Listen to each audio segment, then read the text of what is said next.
Ahoj lidi, vítám vás u dalšího videjka. Samozřejmě nový měsíc, začátek dalšího měsíce. Vy jste se dneska je konkrétně 2.9., takže vy jste se dneska, nebo vy všichni, dneska se spousta lidí, které já znám a se kterými já se bavím, vrátili do školy, nebo šli na pracák, takže doufám, že jste si dnes užili. Doufám, že budete mít spoustu úspěchů, jak pracovních, tak studijních. A my už se dneska zase opět pobavíme o nějakých filmech, které jsem viděla v minulém měsíci. Ne, o všech se pobavíme. Dojde na rewatche, na skvělý rewatche, dojde i na hodně traumatizující rewatche. Stay tuned. A dojde i na novinky a na nějaký klasiky. Myslím si, že dneska jako hodně fun time budeme mít spolu, takže asi jdeme rovnou na to. První film, co jsem viděla v měsíci, byl úplně strašně inkredibilní rewatch. Ten film se jmenuje Corpus Christi, je to polský film, už jsem ho viděla po třetí a já naprosto tenhle film zbožňuju. Miluji ho neskutečně moc, mám k němu fakt jako strašně blízko, protože prostě ke mně promlouvá jak tou vizuální stránkou, jak nějakým tím prostě barevným filtrem, barevným schématem, tou psychologií těch barev, tak prostě psychologií těch postav, tak storytellingem. Fakt mám k tomuhle filmu hodně blízko a je to jeden z mých jako prostě nejoblíbenějších filmů jako ever. Já jsem ten film ukazovala přítelkyni, to se taky extrémně líbil. Ten film je jeden z takových těch jako podle skutečné události. S tím, že nevím, jestli to je vyloženě jako inspirovaný příběhem nějakého jako konkrétního člověka, to vám nechci tady kecat. Nicméně to podle skutečné události je to, protože v Polsku se jednu dobu, nevím, jestli se to děje ještě teďka, se dělo, že se lidi začali vydávat za kněze, začali chodit po kostelích a úplně nevím, to je asi chyba na mojí straně, že bych si o tom měla něco dozjišťovat. Úplně nevím, jaký byly jejich motivace, jestliže to bylo nějaký, jako jak se ještě víc přiblížit k Bohu, nebo jak nějakým způsobem narcisticky jako manipulovat s lidma, nebo něco na ten způsob, to nechci kecat. Nicméně my v tomhle příběhu sledujeme borce, který je vlastně v nápravném zařízení v Polsku. Je to tam strašný a úplně je mi nepříjemně v moment, co si vzpomenu jako na ty scény, co se dějou v tom nápravném zařízení. On vlastně má od tama jet na takový jako pracovní pobyt do nějaké firmy, do nějaké továrny a poblíž té továrny je kostel. Boris co udělá? Zdrhne. Má s sebou takový ten skurvený, křesťanský, kněžský oblek, takový to s tím bílým páskem a začne se vydávat v té vesnici za kněze.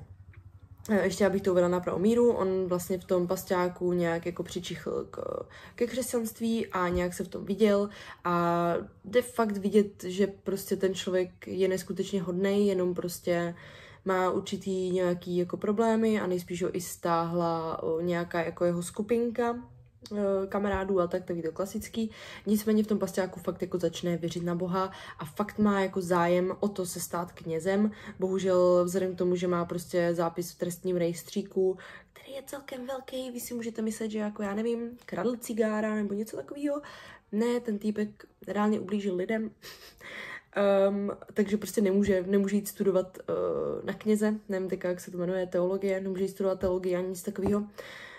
Takže prostě má smůlu, no a tak se k tomu dostane takovou svou cestou, no. V průběhu toho, co my vidíme vlastně to jeho působení v té vesnici, tak my i zjišťujeme nějaký jakoby background té vesnice, protože nějak nedávno se tam stala velká nehoda a jsou tam určitý lidi, který určitý jiný lidi vystrukují v podstatě z nějakého toho normálního, obyčejného společenského žebříčku, protože je tam prostě určitá vina a guilt, která se táhne od začátku do konce toho filmu. Napětí, nervozita a nějaký stres je jakoby permanentní pocit v průběhu tohle filmu. Co vy cítíte a co vy víte, že cítí i ty postavy, protože jak říkám, ta atmosféra na člověka neskutečně dopadne.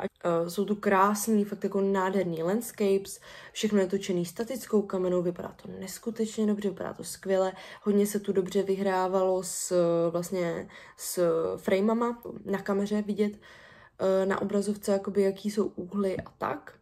A tohle je prostě film, který si myslím, že je pro mě jakoby rewatchovatelný prostě do nekonečna, protože myslím si, že v tomhle filmu se dá při každém oči něco si z toho filmu vzít, na něco přijít, s něčím se ztotožnit. Plus ještě, co jsem chtěla říct, já úplně strašně miluju tu hlavní postavu Daniela, který ho hraje Bartoš Bielania. Já ho úplně naprosto miluju, strašně mi připomíná, se k tomu zase vrátíme k mému simpingu, jako prostě strašně mi připomíná postavu Roberta Pattinsona v Good Time, strašně mi připomíná postavu Adama Mišíka v Bangeru a strašně mi připomíná teďka i nově postavu Lou s Kristen Stewart v Love Lies Bleeding. A já asi nějakým jako způsobem prostě velmi jakoby soucítím s tady těmahle postavama, který jako žijou v neustálém stresu a prostě napětí jako z něčeho. Nebo ne soucítím, ale možná bych jim prostě chtěla jako, já nevím, dát pusu na čelo a prostě jim nějak pomoct, protože jsou to strašně silné postavy, kterými jako v určitém slova smyslu vzhlížím a jo. Další film, co jsem viděla, se jmenuje Infinity Pool. Je to film z minulého roku a já absolutně nevím, proč jsem ho rewatchovala, protože já občas si vážně neumím vybrat film, na který se jako podívat, protože když prostě je vám fakt na hovno, tak ten film není jako dobrá cesta. A já jsem minulý rok ten film viděla zhulená a já jsem se na něj zhulila i tento rewatch. A it was fucking bad idea, protože prostě jsem si myslela, že já jsem se na to dívala jakoby z toho úhlu pohledu, že prostě se podívám na něco, co bude disturbing, něco, co mě jako odvede od reality. Že to bude tak moc intenzivní zážitek, že mě to odvede od reality. Co se stalo? Ale in a really bad way, protože prostě tohle je hodně silný film, jsou tam strašně zvláštní věci, co se dějou, má to extrémně hlubokou myšlenku, která prostě je geniální, ale mnohem víc ke mně promlouvalo prostě to, co se v tom filmu reálně děje, co se tam ukazuje, ta nějaká premisa a tedy. Abych vám to upřesnila. V tomhle filmu my sledujeme pár, který prostě je trošku už jako polorozpadlej a ten pár jede na výlet do nějakého rezortu a tam oni potkají další pár, který je tak trošku šílený, jsou tak trošku jiní, jsou divní, jsou sví, jsou takový hodně crazy, hodně jako party people. Oni jsou na výletě vlastně v zemi, která taková hodně zvláštní. Úplně nevím, k jaké třeba naší realistické zemi, na této zeměkouli bych to přizpůsobila. Basically jde o to, že tam jsou jenom určitý rezorty, které jsou bezpečný, jsou fancy, máš tam všechno, ale mimo ten rezort, v podstatě tam, kde žijou jakoby citizens, je to hodně crazy, je to hodně jako ghetto a vyloženě je to pro ty turisty nebezpečný, aby vycházeli pryč z těch rezortů. No a oni výjdou ven, protože ten pár, ten špatný pár, ten cynický zvláštní pár je vlastně vytáhne ven a že jako pojedou na pláž, že to bude strašná fun. Tohle je jeden z těch filmů, který já prostě nerenkuju. Nerenkovala jsem ho po prvním oči, nerenkovala jsem ho ani teďka. Už se na ten film nikdy v životě nechci podívat, je to neskutečně intenzivní, jak vizuální, tak příběhový, tak metaforický a prostě storytellingový a postavový jako zážitek. Ten film je podle mě geniální ve všech úhlech pohledu. A já bych mu klidně dala 5 z 5, klidně, ale zároveň bych mu úplně v klidu dala jako 0. A to, že jsem mu já žádný hodnocení nedala, neznamená, že jsem mu dala 0. To prostě znamená, že s tím filmem už nikdy nechci mít nic víc společného. Abych nějak jako ještě rozvinula ten příběh, úplně tu stejnou premisu, nebo v tomhle tom trošku podobnou, v tom, co vám teďka chci říct, měl i Já i taková série filmů, taková franšíza, já teďka nevím, jak se ty filmy jmenovaly, vím, že jsem viděla první 2 a je to fakt zajímavý. Je možnost, jak prostě utíct veškerýmu jakoby zákonu, nějaký trestní odpovědnosti a nějaký tohleto. Jo, prostě, že můžeš žít, můžeš prostě zabít člověka a jakoby nebudeš za to souzený, nikdo ti nic neudělá, neublíží. Jo, to je prostě potom bordel. A když tady tu možnost dáte strašně nechutně, odporně bohatým, prostě cynickým, ambiciozním, bohatým lidem v zemi, která je chudá a kde prostě můžou jít a kdekoliv kohokoliv šikanovat a znásilňovat a dělat divné věci a fetovat a tak je to prostě pak bordel. Já víc už tomu říkat nebudu, přečtěte si k tomu něco, je to fakt šílený. No a pak tady vidím, že jsem si dala hezky jako týdenní break od filmu, od sledování filmu. Nevím, jestli na to měl Infinity Pool nějaký jako vliv. A další film, co jsem viděla, což je fakt jako neskutečný, že jsem viděla Infinity Pool, který prostě mě neskutečně jako ublížil v podstatě. A pak jsem viděla Thelma and Louise a to je normálně se mi chce brečet. Normálně bych brečela. Toto byl jeden z nejkrásnějších prostě filmů, který já jsem kdy v životě viděla a absolutně nechápu, teď mě to došlo, že jsem si ho nepřidala do listu nejoblíbenějších filmů a asi si ho tam hnedka přidám, protože prostě jediný, co mě na tomhle v oči mrzí, je to, že jsem ten film viděla až teďka. Tohle byl třeba úplně skvěle vybraný film. Mně prostě v srpnu nebylo úplně dobře. Vybrat si ten film mě to jako vnitřně extrémně healnulo a nedovedete si představit prostě kolik jako slz a kolik jako příjemných pocitů mnou prošlo v průběhu tohohle filmu. Ten film je o dvojici kamarádek, který si prostě řeknou, že pojedou na road trip a že si to prostě užijou a že nebudou vůbec přemýšlet nad svýma chlapama a jsou tam prostě jako určitý problémy a prostě si řeknou, že pojedou na road trip a prostě to bude fun a prostě budou pít, budou prostě s jinýma borcema a prostě si to užijou. V prvních třeba 20-15 minutách se prostě stane, že jeden muž se pokusí znásilnit jednu z tady těchto kamarádek a druhá ta kamarádka toho borce prostě zastřelí.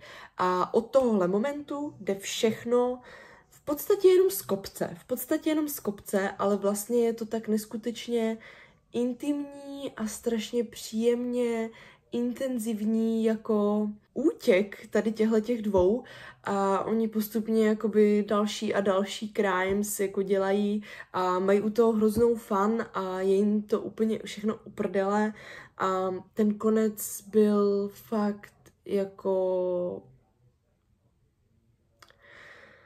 dechberoucí, naprosto dechberoucí ten konec byl.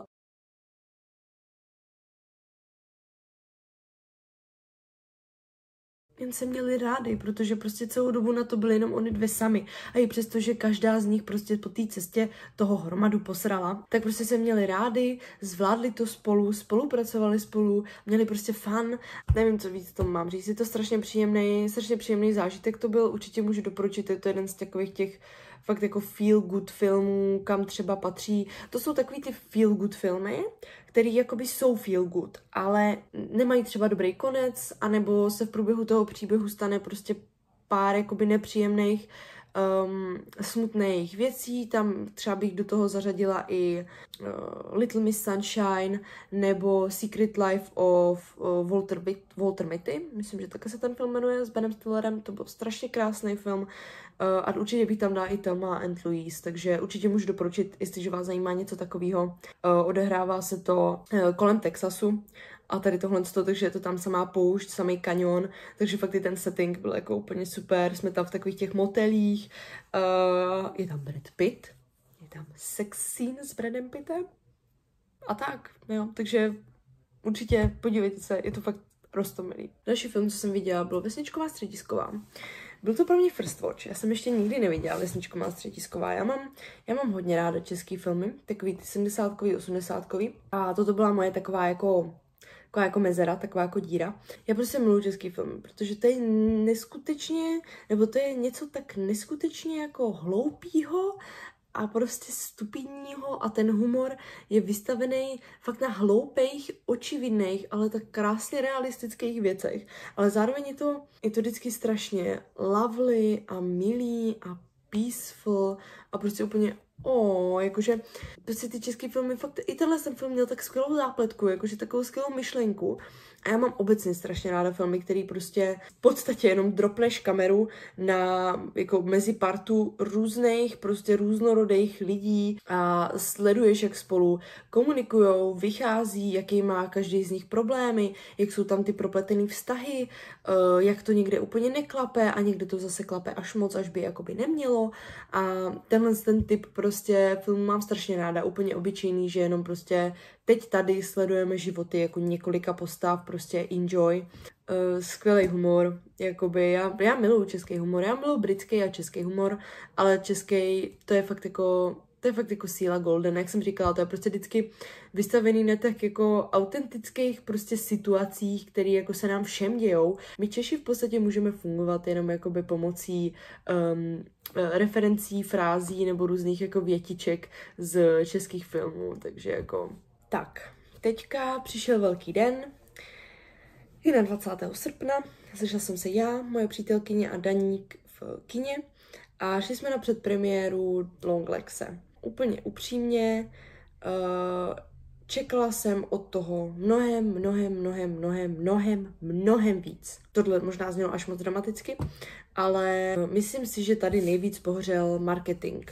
Jak v zahraničí, tak u nás v Česku, protože v moment, kdy lidi začali v zahraničí říkat, že to je jakoby nejděsivější jako non-horror film tohohle roku, nebo že to je právě jakoby nejděsivější horor, non-horror tohohle roku, tak se toho prostě chytli i tady v Česku a prostě viděl jsi všude jako ty plakáty, kde právě byl tady ten quote. A věřím, že na to šla spousta lidí, i co jako úplně do těch filmů a tedy nevidí, právě kvůli tomu, že tam hrál Nicolas Cage a že na to byly dělaný tady tyhle banery. Asi kdyby to nebylo takhle moc pro mě vyhypený, možná bych tomu dala i vyšší hodnocení. Takhle, byl to naprosto skvělý, geniální audiovizuální zážitek. Tohle je film, který musíte vidět v kině. Ale tam fakt, jak je tam ten surround sound a je to prostě obří screen a je prostě tma, tak to byl jako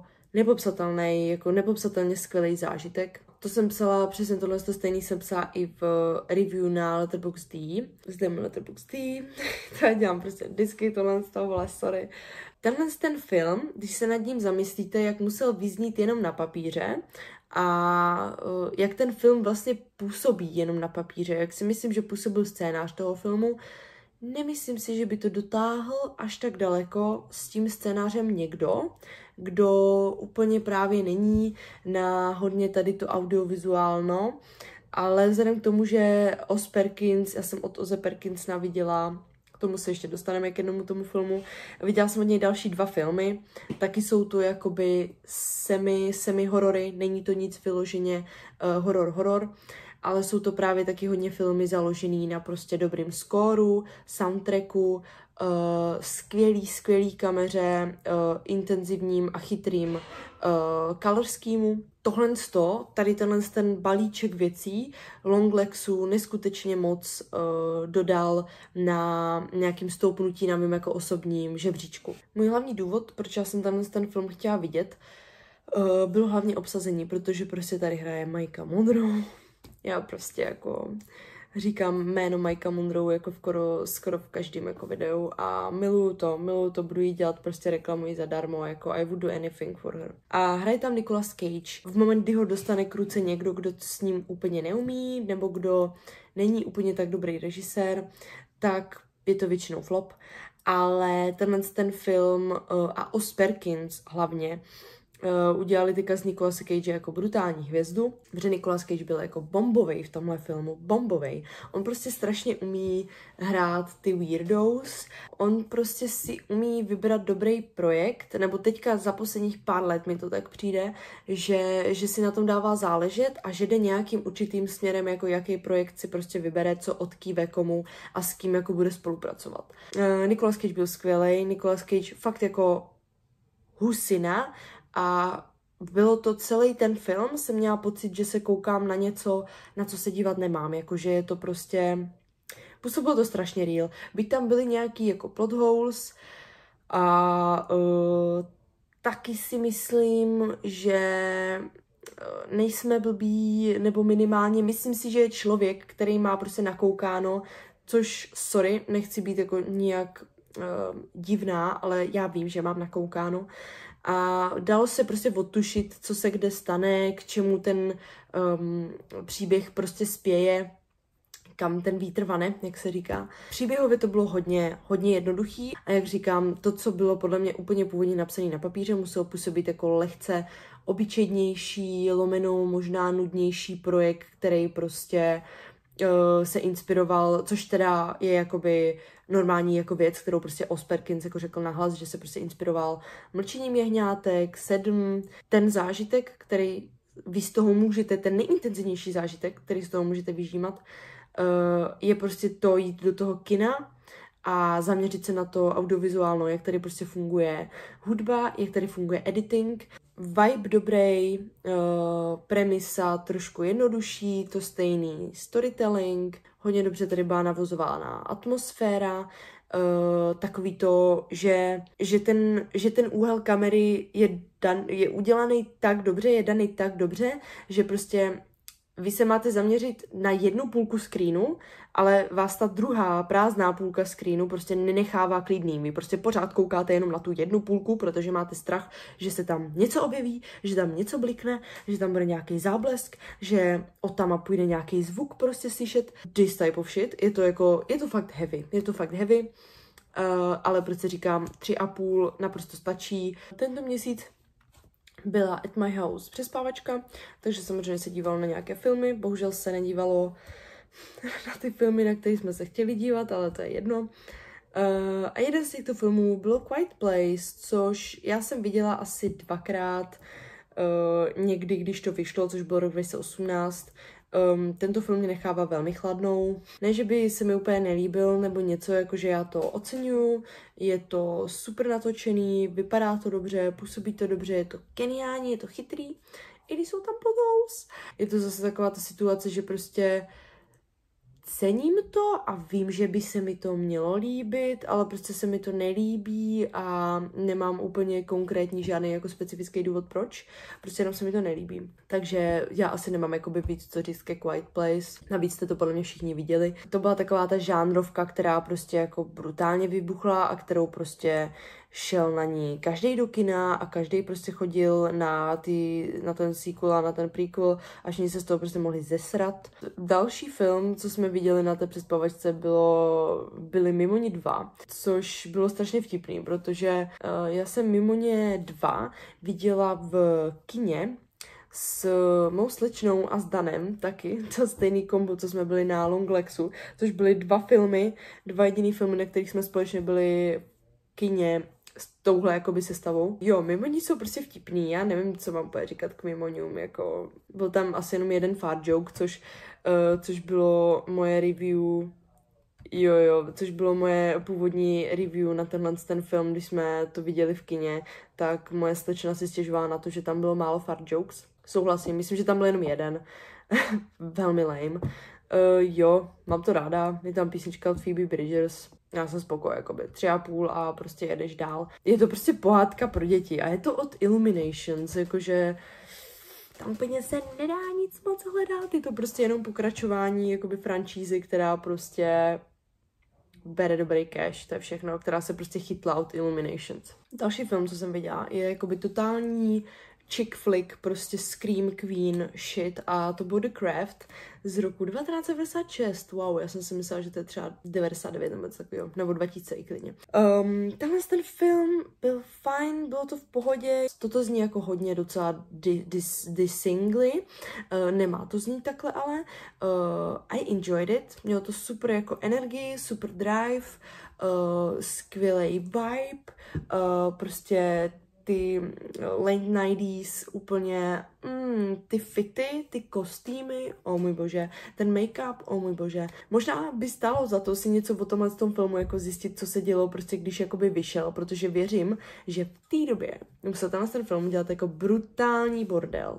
Co se týče toho, že prostě tehdy už začaly být takový ty jako edgy teens, víš co, a teďka prostě holky, hot holky, 4 hot holky a prostě čarodějnictví and this type of shit, takže věřím, že to muselo být docela jakoby kulturní CPR, kulturní CPR pro jako náctileté slečny. Je to prostě easy film, je to prostě něco, co si chcete pustit spíš for the vibes. Můžu k tomu třeba i říct, jakože kdybyste třeba chtěli vidět nějaký relativně dost dobrý efekty na ten rok, jako CGI efekty, tak to můžu doporučit, protože ty efekty některé fakt vypadaly relativně dobře, jakože ty CGI nebylo tak špatný, jak by člověk čekal, ale 96 není to tak dávno, jako, ale je to dávno.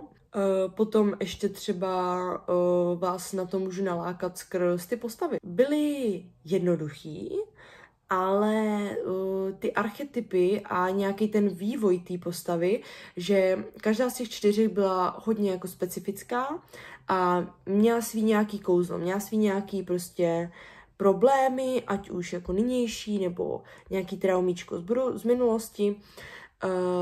A byť, jak říkám, to bylo trošičku snadnější ty postavy a tady tohle tak bylo zajímavé, jak se s tím vlastně poprali, s nějakým jejich jakoby vývojem osobnostním, s nějakým progresem a potom i s tím jakoby úplným koncem, jak všechny ty postavy vlastně dopadly. Co musím trošku disnout, je to, že je tu strašně stupidní zápletka a vyvrcholení toho filmu. Není to nic novýho, nic ojedinělého, nic originálního, je to takový blend. Co se týče toho příběhu, jestliže máte náladindu na něco silný jako podpis, silný smell, vypadá to nějak specificky, chcete mít nějaký witchy vibes, nebo prostě chcete nějaký ten fakt jako lehce hororový chick flick, tak Craft je určitě pro vás. Předposlední film, co jsem viděla minulý měsíc, je právě film od Ose Perkinsona a to je Gretel and Hansel. Tohle je film, který má hodně mixed reviews a to vlastně stejný platí i pro další film, co jsem viděla od Ose Perkinsona. Ten se jmenuje něco jako I'm all of the pretty things that are in the house nebo něco takového. To je jako ghosty story, ale Gretel and Hansel sleduje vlastně příběh Jeníčka a Mařenky. Mají trošičku samozřejmě jiný ten background, jakože není tam takový to, že prostě Maceka donutí jako tátu, ať nechá ty děcka jako v lese při sbírání borůvek a oni najdou prostě perníkovou chaloupku a tedy. Má to úplně jako jiný vibe, je to witchy samozřejmě, protože je tam ta čarodějnice. Já jsem měla úplně totální a celkově mám jakoby teďka nějak, a to myslím jakoby tímhle způsobem witchy, jakože tady tohle atmosférický, les, temný, že si můžeš jako šáhnout na ten film a cítit ten film, ne jakoby The Craft witchy vibes, ale mám na ten Gretel and Hansel nebo You Won't Be Alone witchy vibe náladu. Takže toto mi docela dost jakoby padlo do rány. Je to taková jednohubka, má to myslím 1:28, něco takového. 1:27 dokonce. Takže jestliže prostě chcete něco rychlého, něco atmosférického, tak určitě můžu doporučit, ale, jak jsem říkala, má to mixed reviews a to je, bych řekla, mainly z toho důvodu, že ten film se snaží předat nějakou typu feministickou stopu, nějakou message. Úplně upřímně, ke mně to úplně nedorazilo. Úplně ne. Jakože viděla jsem tam určitý náznaky a určitý jako věty a fráze a scény konkrétní by se daly vypíchnout, kde bych jako řekla tady feminismus, ale úplně upřímně, podle mě byste tady tyhle stejné věci, které prostě se tam říkali, děli a tak. Vys třeba scéna, kdy čarodějnice říká vlastně Mařence, že Jeníček je pro ní nějaká jakoby nějakou zábranou v tom, aby se mohla dál posunout prostě v těch jejich nějakých jako witchy skills a toto. Podle mě tohle třeba konkrétně by se dalo aplikovat jakoby v mnoha různých odvětvích jako života. Vím, že fakt ten film jako udělal relativně bordel mezi lidma a právě to bylo takový to jako, že borec dělá prostě feministický film a je to prostě artsy a taky plus Gretel and Hansel se v angličtině typicky jakože Jeníček a Mařenka jmenuje samozřejmě Hansel and Gretel a Os to přehodil a všichni jako ženy jsou upřednostňovány, nevím, vůbec nevím, jako absolutně mě to ani nezajímá, prostě já jsem se podívala na hezky vypadající film, užila jsem si soundtrack, užila jsem si score, užila jsem si sound design, užila jsem si ty dobrý settingy a jakoby designy prostorů, protože většina toho filmu se odehrává právě v té chaloupce, která vypadá fakt dobře a mně se spíš líbila nějaká ta jako atmosféra mezi právě těma dětma a tou čarodějnicí. Oba dva z nich v určitý moment jejich pobytu u té čarodějnice k ní jako vzhlíží a mají rádi a pak se to vždycky přehodí. Tak to mě třeba bavilo, ale jinak jako 3 hvězdy a nazdar jako. A poslední film, který jsem viděla v srpnu, se jmenuje Elephant, což je jeden z mých úplně nejoblíbenějších filmů ever. To byl vlastně strašně příjemný měsíc, jakože teďka, když si vzpomenu na Thelmu and Louise, ale Thelma and Louise je jakože jeden z mých nejoblíbenějších filmů ever. A Elephant je jakože jeden z mých nejoblíbenějších filmů ever, protože Elephant je pro mě neskutečně skvěle fungující film. Já teda osobně vím, co bych tomu filmu vytkla, jakože třeba určitý nelogický rozhodnutí postav a nevím, tipuju, že to bylo možná až tak moc hloupý, že si myslím, že to byl záměr režiséra. Režíroval to Gus Van Sant, nevím, jak se takhle jeho jméno čte. Má na kontě dalších jako spousty traumatizujících filmů. Co vám můžu říct k Elefantovi? Úplně ze začátku je to trošku jakoby triggering, takže řeknu hnedka na začátku, že ten film je o školním shootingu. OK, řeknu to na plnou hubu. Tenhle film je pro mě neskutečně silný a to z mnoha důvodů. My v tomhle filmu sledujeme určitý postavy, je jich víc a ani jedna z nich není jako nijak hlavní. Ani jednou z těch postav nemáme tolik času se stotožnit. Každá tahle postava si prochází určitýma problémama. Ať už doma, nebo ve vlastní hlavě, nebo prostě právě v té škole. A já si myslím, že spíš než film o school shootingu je tohle prostě totálně jako autentický coming of age zážitek prostě amerických teens, nebo nejenom amerických, všude teens, protože prostě řeší se tady fakt jako spousta těžkých prostě jako životních problémů. Byť teda, co je určitě důležité říct, není to nijak jako, že by někdo nahlas mluvil o svých problémech, ale je to vyloženě skvěle, je tady vyloženě skvěle využitá taková ta technika show, don't tell, takže na tohle se tady hodně zaměřuje. Plus je to strašně specificky natočený, že my vlastně fakt sledujeme, jak jsem říkala, x postav, ani jedna z nich není hlavní postava, žádnou postavou se vyloženě nic jako úplně neřeší, v podstatě jenom sledujeme obyčejný školní den, prostě hrstky postav. Je to mimochodem, jak my těch postav sledujeme víc a ty jejich pohyby po té škole se jakoby prolínají, tak v podstatě, kdybychom tohle sledovali jako v reálném čase, třeba jenom jednu z těch postav, někde jsem četla, že jakoby část tohle filmu, nebo v reálném čase ten film trvá třeba jenom 15 minut, protože prostě my těch postav sledujeme tolik a každá z nich jakoby je v těch 15 minutách prostě něco zažívá, něco s někým komunikuje a my tady tyhle různý rozhovory vidíme jakoby z více úhlů postav. Třeba je tam scéna, kdy prostě jeden borec jde po chodbě a pozdraví se s dalším. něco si povídají.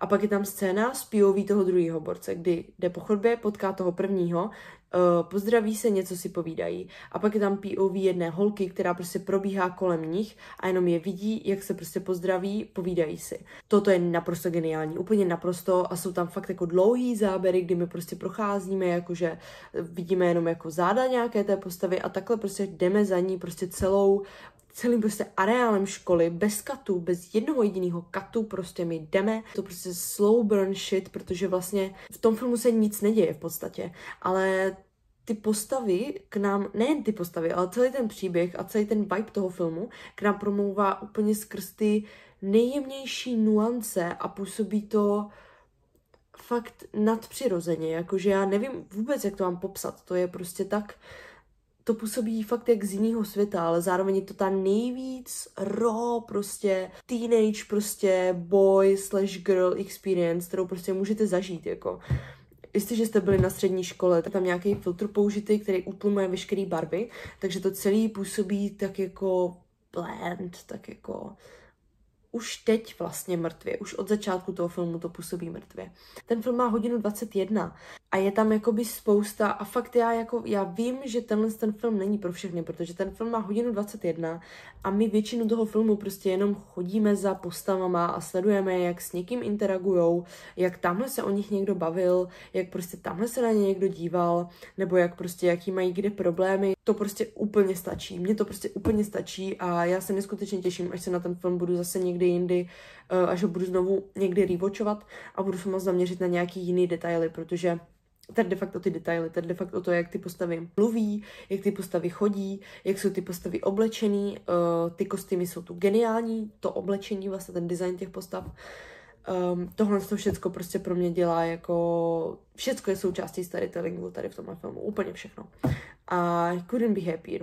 Sledovala jsem to na mobilu, na letišti, takže to bylo vtipný, to byl jako dobrý setting. Ale jo, to je všechno. Já víc tomuhle filmu už radši jako mluvit nebudu, jinak bych tady prostě mohla sedět jako celou dobu. Takže to bylo všechno z filmu, co jsem viděla v srpnu. Doufám, že jste si tohle video užili. Doufám, že se máte dobře. Přeju vám hodně štěstí, jestliže jste právě byli na tom pracáku, nebo začínáte školu, nebo prostě jdete na výšku, nebo něco. Držím vám palečky, abyste to všechno zvládli. Myslím na vás. Mějte se dobře a pozdravíte doma a hlavně vaši mámu. A čau.